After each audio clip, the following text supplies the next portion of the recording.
तो देखिए आवर्त सारणी यानी पीरियोडिक टेबल में कुल तत्वों की संख्या कितनी है? 118। तो उनमें से मेटल कौन सा है, कौन सा नॉन मेटल है और कौन सा मेटल वाइड यानी कौन सा धातु है, धातु उपधातु है, उसे हम कैसे पहचाने? तो आइए देखते हैं एक ट्रिक से, ठीक है ना। धातुओं को अधातुओं को अपधातुओं को पहचानने का ट्रिक देखते हैं। तो देखिए मेटल का फर्स्ट लेटर क्या है? एम।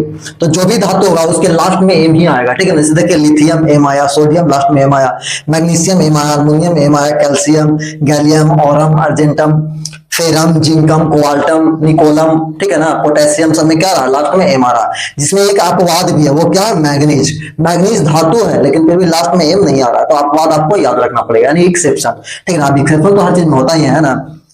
मैग्नीज क्या है? धातु है, मेटल है, लेकिन लास्ट में एम नहीं आ रहा, तो इसको आपको अलग से याद रखना पड़ेगा। उसके बाद देखिए नन मेटल, ठीक है ना। तो नन मेटल का फर्स्ट लेटर क्या है? एन है, ठीक है ना। नन मेटल का फर्स्ट लेटर एन है।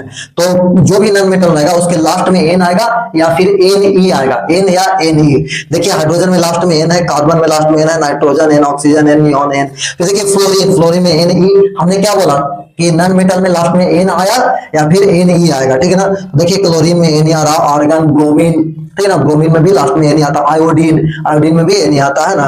तो इसमें भी कुछ अपवाद है, जैसे फास्फोरस, सल्फर, हीलियम और सेलेनियम। ये ऐसे नन मेटल है जिसके लास्ट में एन और एन ही नहीं आ रहा है, लेकिन फिर भी ये सब क्या है? Non metals. यहाँ पर देखिए बहुत कंफ्यूजन होगा। हीलियम, हीलियम के लास्ट में क्या आ रहा है? एम आ रहा है। तो हमने क्या बताया? लास्ट धातु के लास्ट में एम आएगा, लेकिन फिर भी ये मेटल नहीं है, एम आ रहा है, तो ये नन ही मेटल। हीलियम क्या है? गैस है, और गैस मेटल कैसे हो सकता है? उसके बाद सेलेनियम के लास्ट में भी एम आ रहा है, तो ये मेटल नहीं है, क्या है? Non metal. तो ये सब कुछ अपवाद है जो आपको याद रखना पड़ेगा। सब क्या है? फास्फोरस, सल्फर, हीलियम, सेलेनियम क्या है? नन मेटल है, ठीक है ना।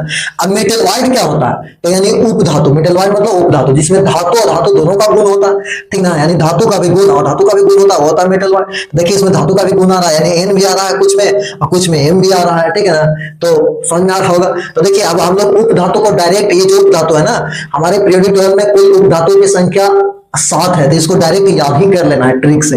देखिए ट्रिक क्या है? बस्सी जी ऐसे सब टीपो। किसी का नाम है बस्सी, उसको बहुत प्यार से बुला रहा है, ठीक है ना, बड़ी इज्जत देके। बस्सी जी ऐसे सब टीपो। देखिए ब से हो गया यहाँ पर बी यानी बोरॉन, सी से हो गया सिलिकॉन एसआई, और जी से हो गया जी जर्मेनियम, ऐसे एस हो गया ऐसे यानी आर्सेनिक, सब एस बी यानी एंटीमनी को कहते हैं, टीपो टी टेलिरियम, अपो से पोलिनियम, ठीक है।